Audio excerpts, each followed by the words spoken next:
안녕하세요. 안녕하십니까. 저는 김진선 예술 소피아 수녀라고 합니다. 네, 제가 이 성경을 지금 공동 번역으로 읽으셨죠? 저는 3번역으로 읽었습니다. 근데 이제 제가 수번역으로 제가 썼나요?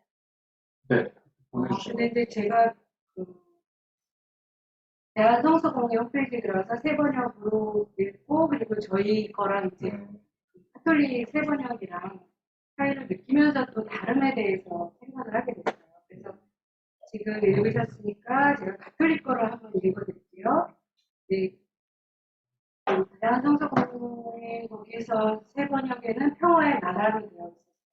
그리고 가톨릭은 평화의 왕국이라는 제목으로 제가 주로 사용할 6절부터 9절까지를 읽어드릴게요.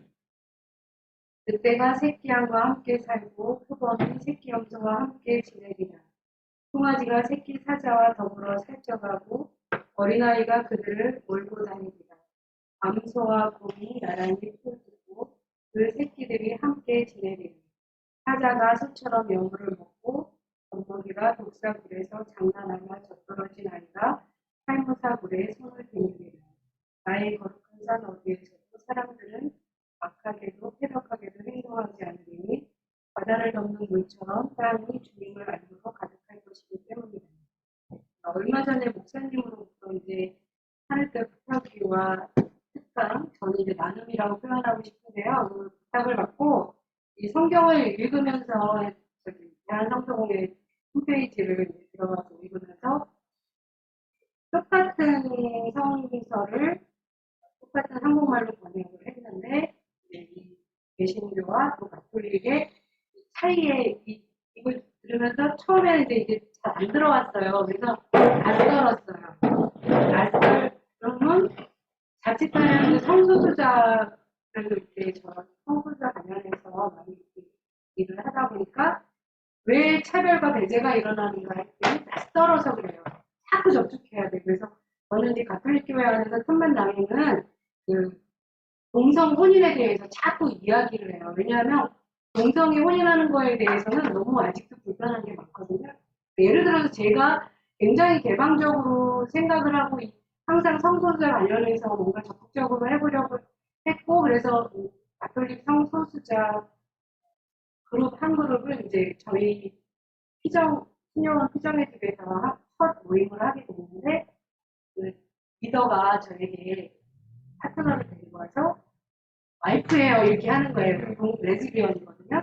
근데 이제 굉장히 예쁘네 이러면서도 속으로는 이랬어요. 왜냐하면 이 파트너 이렇게 하면 와이프 하니까 제 고정관념이 이제 도전을 받은 거예요. 그래서 이 성소수자 관련해서 이렇게 자꾸 참여를 하다 보니까 시야가 굉장히 넓어지고 깊어지는 걸 느꼈어요.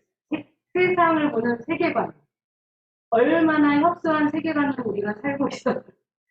제가 개방적이고 제 카톡 닉네임이 자유로운 바람인데, 저는 이제 현장 주로 살았기 때문에, 현장에서 별명이 이제 엽기수녀,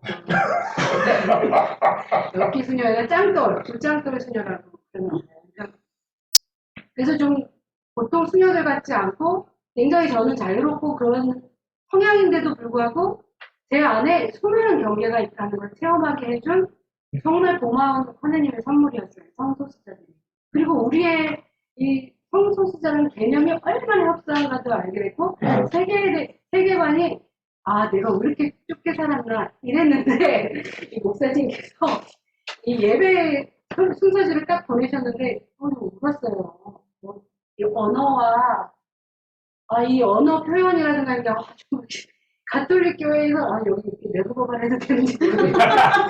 가톨릭 교회에서 답답하게 느꼈고 특히 아시다시피 수도 생활이라는 거는 거의 틀이 있는 삶이거든요.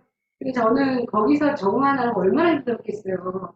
항상 나는 부족한 사람인 것 같다. 이런 자격지심을 안고 살아왔기 때문에 오히려 성소수자에게 공감하는 게 더 쉬웠을 것 같아요. 그래서 제가 언젠가 그 차별금지법 반대하는 그 심포지움에서 토론자로 나섰는데 그때 그런 표현을 했어요.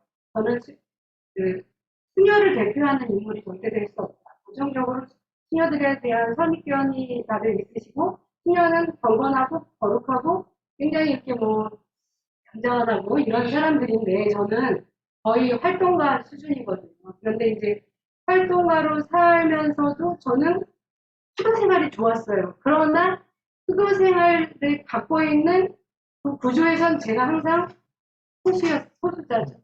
그러니까 나는 적합하지 않은 것 같아. 이런 자격지심을 안고 사는 걸 깨달은 게 얼마 안 됐어요. 그런데 그런 공간이 세상의 약자들에 대해서 훨씬 수많은 자기 내적 훼손된 자아의 경험도 도움이 됐지만 그래서 제가 진짜 다른 데는 다 나오는데 진짜로 발견한 게 뭐냐면요. 저 안에 있는 어렸을 때부터 받은 상처들이 이게 하느님의 영을 만나서 치유되는 과정을 일정 기간 갖고 나서 깨달은 게 그게 가난한 이들을 만나게 하는 통로였구나. 그리고 그게 질그릇 속에 묻힌 보화인 거예요. 제가 질그릇이고 보화는 상처받았고 자아였고 이걸 이제 바뀌었어요. 그래서 성경을 이 두 가지를 계속 비교해서 읽으면서 똑같은 말인데 이렇게 이 개신교 거를 읽을 때 낯설어. 낯설으면 불편하거든요. 불편할 때 나는 어떤 선택을 할 것인가 수용을 해요. 수용. 근데 제가 이렇게 다양성 그리고 닉네임이 자유로운 바람이고 그 카톡 프로필은 다양성의 환호하라거든요. 그러니까 그동안 제가 지금 수도생활 올해 입회한 지가 40년 됐어요. 그래서 교창수행들이 40주년으로 어떻게 그냥 모르겠네 이러면서 모임을 갖자고 하고 있는데 그 40년 동안 깨달은 게 뭐냐면 원래 하느님께서 일부러 다양하게 만들어줬는데 왜 똑같지 않다고 그렇게 서로를 판단하기를 넘어서 혐오하는가 이런 걸 깨닫게 된 거예요. 그래서 제가 이렇게 소수에 속한 수녀로서는 적합해 보이지 않는 모습이지만 얼마나 고유한가. 그런데 제가 고유하면 고유할수록 이 세상의 다양성은 풍요로워지는 거거든요. 그러니까 개개인의 고유한 개별성을 절대로 억압해서는 안 되는 거예요. 그런데 그걸 가장 가혹하게 하는 게 교회예요. 개신교든 가톨릭이든 그리스도를 따르는 사람들이 가장 심각해요. 이것도 오늘 얘기할 필요한 건 아니겠어요. 그래서 제가 이 성경 하나 가지고도 똑같은 원문을 한국말로 똑같이 번역했으나 개신교와 가톨릭의 차이에서 낯설은 걸 느꼈을 때 나의 현실은 신앙인은 매 순간 선택의 순간이라는 거예요. 그 선택의 기준은 다양성을 지원하는 것인가 생명을 살리는 일인가 창조주 하느님께 맞는 것인가 이런 거를 생각해야 된다. 근데 교회는 지금 제도교회는 가톨릭이든 개신교든 일단 목적과 수단이 바뀌었어요. 그래서 집단 중심으로 하다 보니까 공간이 필요해요. 여기 공간 없을 때 공간 이런 게 너무 예수님답지 않아요? 건물 중심으로 하다 보면 구조 운영 원리가 생겨요. 지배 체제가 돼요. 지배하면 통치가 돼요. 자, 평화의 왕국과 평화의 나라를 제가 다음 국어 사전에서 찾았어요. 나라. 국민이 주권을 가지고 거주하는 일정한 영토나 그것들의 총체. 왕국. 왕이 다스리는 군주제의 나라. 자, 어떤 게 훨씬 개별 존재들의 주체적인 곳입니까? 그래서 일단 가톨릭이 졌어요, 이번에. 왕국. 제가 최근에 가톨릭 신부님들만 읽는 소식지에 쓴 원고 중에 내용이 이런 게 있어요. 아주 세련되고 신앙으로 포장된 공간 영주와 지구입니다. 이렇게 썼어요. 내용을 보면은 어떤 영주는 백성을 위해서 굉장히 지혜롭고 혁신적이고 겸허하게 봉사할 수 있겠죠. 섬기겠죠. 섬길 수도 있어요. 그러나 대부분 이런 구조를 가졌을 때는 지배하게 돼요. 그런 예수하고 정반대예요. 그래서 엄청 큰 교회와 성당을 짓잖아요. 그게 하나님하고 무슨 상관이죠? 하나님은, 예수님은 길 위에서 사셨잖아요. 길 위에서 길을 잃은 양들을 데리고, 정말 아까 그 연습한, 아니, 맨 끝에 노래를 그랬고, 오늘 이 찬송이랑 찬송이에요. 그 노래들이 저에게 또 울컥, 제가 원래 감동적인 사람이 아닌데, 울컥울컥 한 거예요. 내가 여기 와서 무슨 설교를 하겠어. 오히려 내가 받아가야 되는 현실이에요. 나는 꿈으로만 갖고 있는 걸 이 교회에서 지금 이루고 있다는 걸 제가 찾았다는 거예요. 그리고 오늘 수현님하고 오면서 공개한 게 있는데 뭐냐면, 오늘 아침 이사 때 이제 우리 집에 이사로 해주러 오시는 프랑스 신부님이 좀 아파서 갑자기 입원을 하셔서 다른 신부님이 처음 오셨는데, 아시는지 모르겠지만 성가소비녀에는 굉장히 야성적인 야전 병원같이 현장에 가장 많이 가 있는 수녀들이에요. 거기다가 저희 수도의 영성이 강생이기 때문에 그 강생이라는 게 예수님께서 사람으로 오시는데 그것도 마국간에 오신 그걸 시연하는 수도회거든요. 파리스가. 그런데 이 시대의 그 마국간은 해본 노동자부터 이렇게 세월호나 이태원 참사 희생자, 철거민들 이런 분들이란 말이에요. 저희가 해석하기로. 그래서 저희는 이제 사회복지 시설을 많이 거두고 현장으로 가는 일을 하고 있어요. 그렇다면 여러분도 아시다시피 현장을 많이 가는 사람 독서도 많이 하고 공부도 많이 해요. 사회적 의식도 높아지고 주체적인 존재가 되어가고 있는데 이 신부님이 와가지고 저희를 가르쳐야 될 대상으로 인식하고 강론을 막 길게 한 거예요. 저 궁금스러워서 어디 가니 수녀들을 같이 인식하는가. 이 가톨릭 교회에서 이제 정의교회 사제단은 이게 그런 데가 아니에요. 그런데 이제 보다 잘 지어진 성당에서 일하시는 교구 중심 제도교회 신부들은 이 소리를 유튜브나 어디서 보면 이제 저도 욕하시겠지만 그건 진실인 것 같아요. 왜냐하면 저는 양들이 목자의 그 울타리 안에만 있는 양이 정말 그들만을 돌보는 것만이 자기들이 해야 될 자기가 정말 목자라면 예수님처럼 길을 한 마리를 찾아서 길을 나서야 하는데 그리고 지금 교정 프란시스코도 계속 길을 나서라 문 밖으로 나가라 하는데 왜 기름진 적당히 기름지고 헌금 잘 내는 그 교우들만 돌보는 것이 자기 일이라고 생각합니다. 과연 내가 정말 하느님이 불러서 온 사람으로 살고 있는가? 이런 성찰을 하고 있는지 정말 묻고 싶습니다. 친구들에게. 정의구현 사제단한테 대구만 이제 화를 내는 거예요. 그럴 필요도 없는 사람들에게 하고 있는 거죠. 그래서 저는 이제 여기 오기 전까지는 그래도 이런 얘기 저런 얘기 하겠다 해서 왔는데 할 얘기가 없어요. 저는 여기서 배워가야 될 거. 이 교회가 이제 제가 꿈꾸는 모습이었고 그래서 이 소식들 순서지를 이제 몇몇 수행자한테 돌렸어요. 이거 봐봐 언어가 얼마나 아름다운가. 그러면서 이제 우리가 추구하는 언어들이 여기 들어있는 통합 생태적 삶을 저희 수도회가 이제 결정을 한 상태에서 살고 있기 때문에 통합 생태적이라는 언어 안에는 다양성은 기본으로 들어가 있고 상호 연결이 되어 있고 순환적이고 서로를 존중하는 그래서 아까 목사님께서 저에게 위계적이지 않은 그런 관계로서 언어가 계속 그런 언어를 사용하시더라고요. 그래서 이 두리반 교회 자체가 저에게는 부럽고 그런 인상이 든 것 같아요. 그래서 언어 선택이 가톨릭 교회 성경에서 왕국으로 선택한 것을 정해야 되지 않나? 그러니까 어떤 언어를 쓰느냐에 따라서 우리의 삶의 일상의 삶은 바뀌거든요. 그래서 지금 우리가 살아내고 있는 지금 몇 분 됐어요? 15분.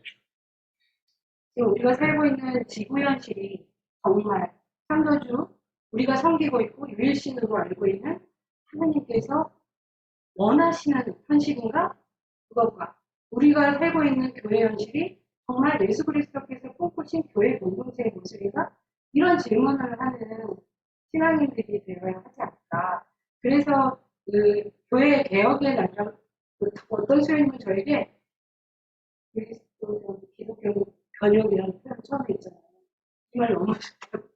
왜냐하면 아시다시피 제도교회나 가톨릭은 정해진 거를 변화시키는 걸 힘들어요. 그러니까 변화는 성령은 어떻게 움직일지 모르고 특히 그 천지창조 전에 카오스였어요.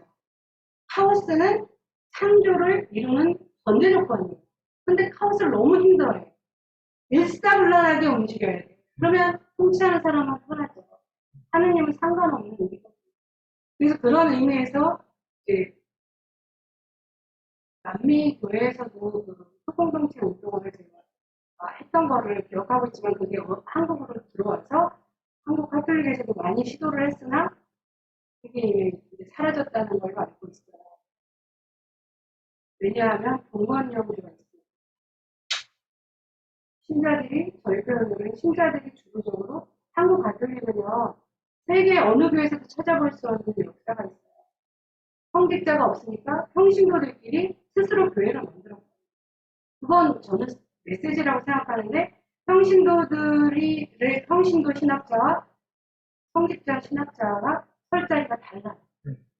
그런 차별도 있고 그래서 낯설에 대해서 낯설다, 싫다, 불편해 그러면 피할 게 아니라 되게 재밌겠다 이렇게 생각하는 사고방식이 필요하지 않나. 하느님이 우리를 아브라함이나 그 하느님을 따르는 사람들은 어디로 끌어가시는지 모르지만 떠나라 하면 떠났거든요. 근데 우리는 떠날 줄을 몰라요.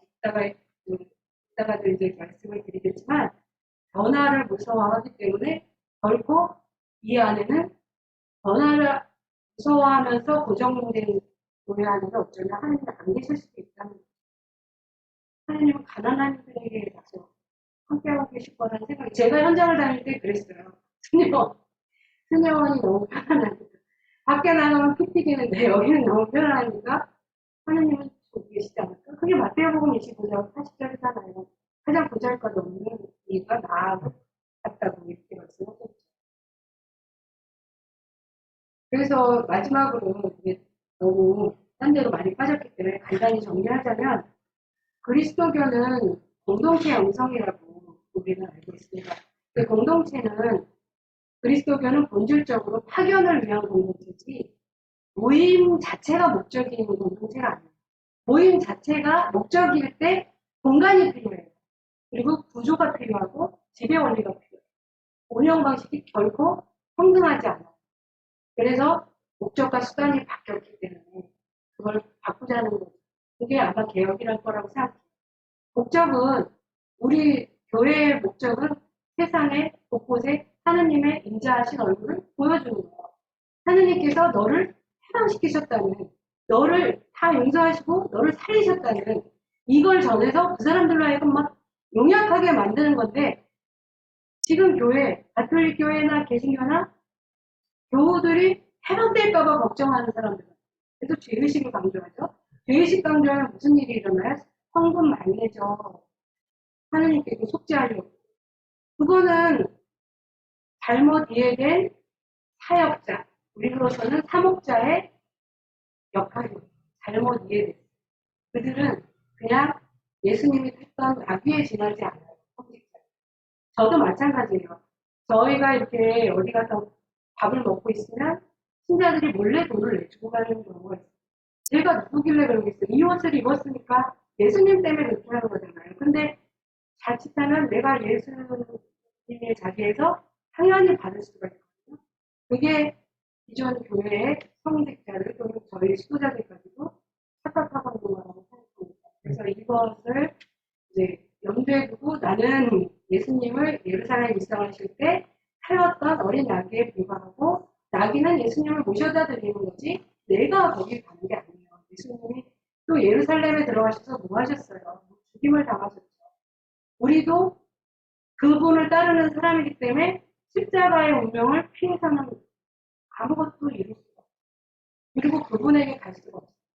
십자가라는 거는 제가 십자가를 보고 기도하면서 살짝 딴 데 쳐다보면 딴 생각할 수 있어요. 딴 사람들은 제가 예수님 보면서 기도하는지 알겠지만 십자가는 여기 계신데 이렇게 보면서 뭐 먹을까 생각할 수 있죠. 그런데 다른 사람이 보는 게 중요하지 않아요. 저와 하느님과의 관계가 중요한 거예요. 그래서 교회는 사실은 하느님을 만나게 해주는 공간이나 어떤 배경이 될 수는 있지만 하느님은 1대1로 만나시잖아요. 그래서 성직자들도 1대1로 하느님을 만날 수밖에 없어요. 그래서 겸손해야 돼요. 자기가 하느님을 주는 정광훈 목사가 하느님을 죽어버리면 나한테 죽어 이랬을 때 저 사람 진짜 정말 하느님을 바라볼 수 있게 이끌어주는 게 저는 교회라고 생각합니다. 그래서 특히 교회 공동체는 파견을 위한 거기 때문에 서로 모여서 72제자 파견 또는 12제자 파견했다가 모여서 예수님에게 막 체험을 나누고 기뻐하면서 예수님 말씀을 듣고 쉬고 또다시 힘을 받아서 파견하는 그게 그리스도교 공동체의 모습이에요. 그런데 그렇게 모여서 예수님과 함께 막 즐겁게 이야기하고 힘을 받고 영적으로 힘을 받을 때 외부에서 볼 때 빛이 나겠죠. 근데 우리는 지금 빛을 아니 들이받는 빛을 내고 있어요. 근데 기존 그 제도교회는 그렇게 하지 못하고 있는 것에 대해서 비판합니다. 그리고 저 역시 거기에 속해 있고 지금 깨어나는 시기에 있고 그것을 이끌어주는 분들이 현장에서 고통감 겪고 있는 분들이었음을 고백하면서 오늘 하늘 뜻하고 있는 끝으로 이거예요. 평화의 나라는 아무도 위협받지 않는 나라잖아요. 어떤 조건이면 살모사굴의 아기가 손을 놓고 정말 상상만 해도 너무 아름다운 나라예요. 이렇게 하기 위해서는 11장과 61장이 항상 엮여 있어요. 61, 이사야서 61장에는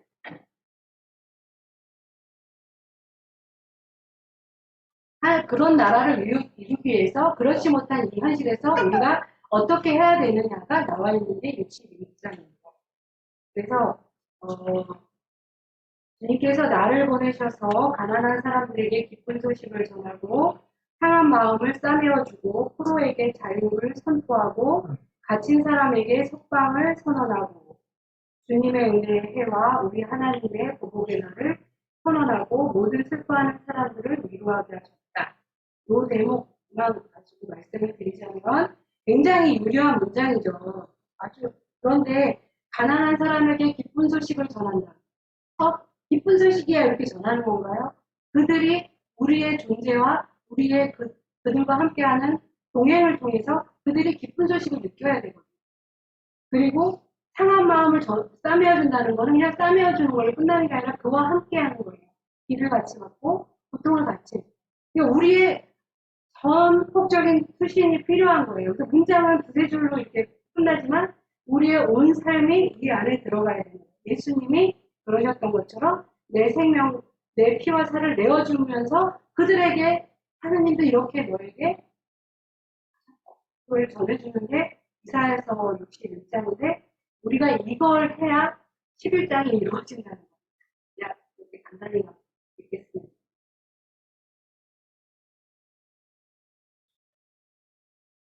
잠깐 침묵하겠습니다.